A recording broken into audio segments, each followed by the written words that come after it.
చేస్తామని చెప్పి అధికారంలోకి వచ్చిన మరుక్షణం 25,35,000 రైతు కుటుంబాలకు 20,614 కోట్ల రూపాయలు రైతు రుణమాఫీ చేసి రుణ విముక్తులను చేసి రైతు అంటే రాజు, వ్యవసాయం దండుగ కాదు, వ్యవసాయాన్ని పండుగ చేస్తామని మన ప్రభుత్వం నిరూపించింది. అదే కాకుండా ఆనాడు చెప్పిండు కాంగ్రెస్ వస్తే కరెంటు ఉండదని, కాంగ్రెస్ వస్తే రైతు బంధు బంద్ అవుతుందని. నేను ఇవాళ మా యువకులను అడుగుతున్న, ఎక్కడైనా కరెంటు బంద్ అయిందా సోదరులారు? ఎప్పుడైనా బంద్ అయిందా? రైతులకు ఉచిత కరెంటు ఎవరు ఇచ్చింది? మొట్టమొదటి సంతకం పెట్టింది ఎవరు?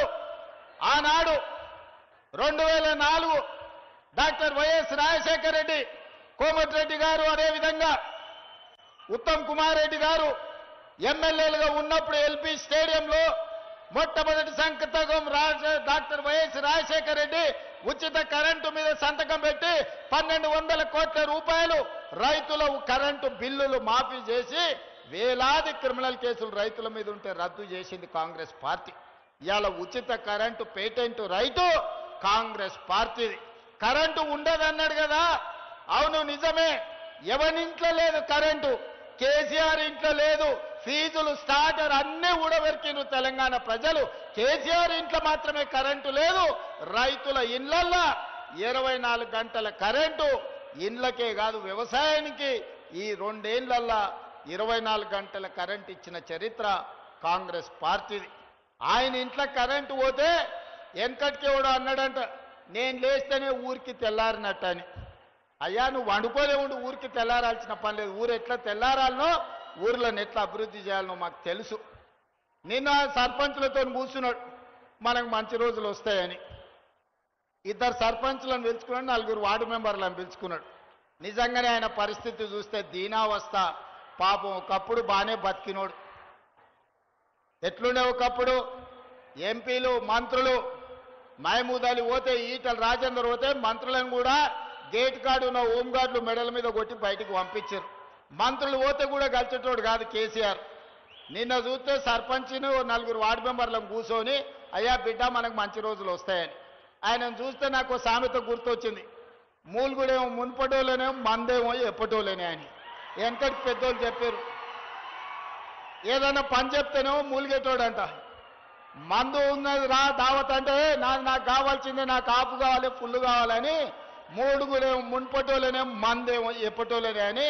నిన్న ఆయన మంచి రోజులు వస్తాయంటున్నాడు. మంచి రోజులు నగదు నాయన, నీకు అవకాశం వస్తే ముంచే రోజులు వస్తాయి. నువ్వు, నీ కొడుకు, నీ అల్లుడు, నీ బిడ్డ కలిసి 4 దిక్కుల తెలంగాణ రాష్ట్రాన్ని పీక్క తిన్నారు, దోసుక తిన్నారు. ఇంకా కూడా మీ ఆకలి తీరలేదా?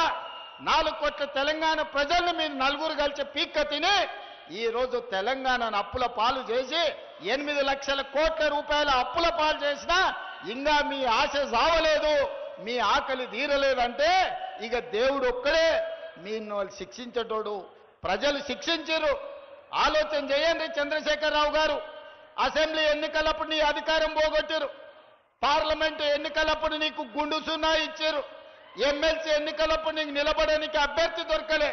మన జూబ్లీహిల్స్ లో రెఫరెండం అంటే బోడబండ కాడ బండకేసి బాది బొంద పెట్టారు. మాకెవ్వడు అక్కర్లేదు. మా కాంగ్రెస్ పార్టీ కార్యకర్తలు మా దిక్కుంటే నీ పక్కనే నీ కొడుకుంటే చాలు నీ పార్టీని బొంద పెట్టనీకే. నీకెవ్వడు అక్కర్లేదు. నీ కొడుకే గుదిబండ, ఆ బండ ఉన్నంతసేపు నీ పార్టీని బొంద పెడతారు. ఇక మంచి రోజులు ఎట్లకెళ్ళి వస్తాయి కేసీఆర్? తెలంగాణ ప్రజలకు మంచి రోజులు వచ్చినాయి. తెలంగాణ ప్రజలకు 24 గంటలు విద్యుత్ వచ్చింది. తెలంగాణ ప్రజలకు సన్న బియ్యం వచ్చినాయి. తెలంగాణ ప్రజలకు రేషన్ కార్డు వచ్చింది. తెలంగాణ ప్రజలకు రైతు రుణమాఫీ జరిగింది. తెలంగాణ ప్రజలకు రైతు భరోసా పథకం వచ్చింది. మా ఆడబిడ్డలకు 27,000 కోట్ల రూపాయలు సున్నా వడ్డీ వచ్చింది. మా ఆడబిడ్డలకు ఆర్టీసీ బస్సులు వచ్చినాయి.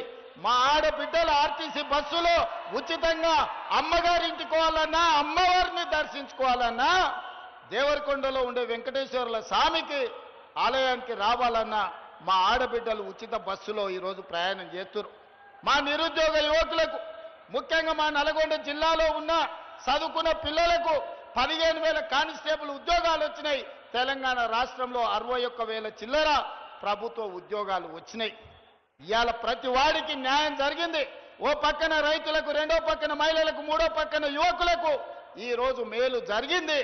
ఇంకో పక్కన సాగునీటి ప్రాజెక్టులు. ఇవాళ సాగునీటి గురించి మనం మాట్లాడుకోవాలి. ఎస్ఎల్బీసీ 2005లో ప్రారంభించారు. ఆనాడు కోమటిరెడ్డి గారు, జానారెడ్డి గారు అందరూ పట్టుబట్టి నల్గొండ నాయకులందరూ కలిసి ఫ్లోరైడ్ బాధిత ప్రాంతం, ఈ ప్రాంతంలో నడువొంగిపోయిన వాళ్ళు, కాళ్ళు వంగిపోయిన వాళ్ళు ఈ రోజు బతకలేని పరిస్థితుల్లో తాగునీటి సమస్య, ఫ్లోరైడ్ సమస్య ఎస్ఎల్బీసీ కడితేనే మాకు న్యాయం జరుగుద్దని కొట్లాడి 2000 కోట్లతో ఆనాడు ప్రారంభించి 30 కిలోమీటర్లు ఉమ్మడి రాష్ట్రంలోనే టన్నెల్ కొడితే 10 కిలోమీటర్లు ఏడాదికో కిలోమీటర్ చేసిన ఎస్ఎల్బీసీ పూర్తి అయ్యేది. పగబట్టి పట్టుబట్టి ఎస్ఎల్బీసీని పడావు పెట్టి 3,40,000 ఎకరాల భూమికి తాగునీరు, సాగునీరు అందించే ఎస్ఎల్బీసీని నల్లగొండ ప్రజల మీద కక్ష గట్టి పడావు పెట్టిండు. ఇవాళ మళ్ళీ మనం వచ్చినాకనే ఆ పనులు ప్రారంభించినాం. దాంట్లో ప్రమాదవశాత్తు ఒక 8 మంది చచ్చిపోతే మామ అల్లులు పైశాచిక ఆనందం డాన్సులు చేస్తారు. అమ్మయ్య చచ్చిపోయింది, ఇంకా ఎట్లన్నా ఎస్ఎల్బీసీ ఆగుతుందని. నేను చెప్పదలుచుకున్నా హరీష్ రావు గారికి, చంద్రశేఖర్ రావు గారికి, అక్కడున్న కార్మికులే కాదు, మీరందరూ పోయి నాగార్జున సాగర్లను లేకపోతే శ్రీశైలంలో బండ కట్టుకొని దుంకినా మీ శవాలను ఎత్తికిస్తాం తప్ప ఎస్ఎల్బీసీ పూర్తి చేస్తాం. ఎస్ఎల్బీసీ కాదు, ఈ ప్రాంతానికి రావాల్సిన డిండి ప్రాజెక్టు ఆనాడు మంజూరైతే ఈనాటి వరకు పడావు పెట్టారు. డిండి ప్రాజెక్టును పూర్తి చేయించే బాధ్యత పెద్దలు ఉత్తమ్ కుమార్ రెడ్డి గారు తీసుకున్నారు. మీ ప్రాంతానికి ఎస్ఎల్బీసీ డిండి ప్రాజెక్టులను ఈ హయాంలోనే పూర్తి చేసి మళ్ళీసారి 1,00,000 మెజార్టీతోని దేవరకొండలో కాంగ్రెస్ పార్టీని గెలిపించేటట్టు మీ అభివృద్ధి పనులు చేస్తాం. ఇవాళ పెళ్లిపాక కావచ్చు, చాలా రిజర్వాయర్లు మా పెద్దలు ఉత్తమ్ కుమార్ రెడ్డి గారు లిస్ట్ ఇచ్చారు. మళ్ళా వాటన్నిటిని చెప్తా. సాగునీటి ప్రాజెక్టు మంత్రే మీ నల్లగొండ బిడ్డ, దేవరకొండ మనవడు. ఉత్తమ్ కుమార్ రెడ్డి అమ్మమ్మ గారు ఊరే దేవరకొండ. ఇక మీ మనవడే మంత్రిగా ఉన్నప్పుడు మీ పైసలకేం కొదువయ్యా? మీ పైసలు, మీ బిల్లులు నీళ్లు వారినట్టు నిధులు వారిచ్చి దేవరకొండ ప్రాంతాన్ని అభివృద్ధి చేయించే బాధ్యత మేమందరం తీసుకుంటాం.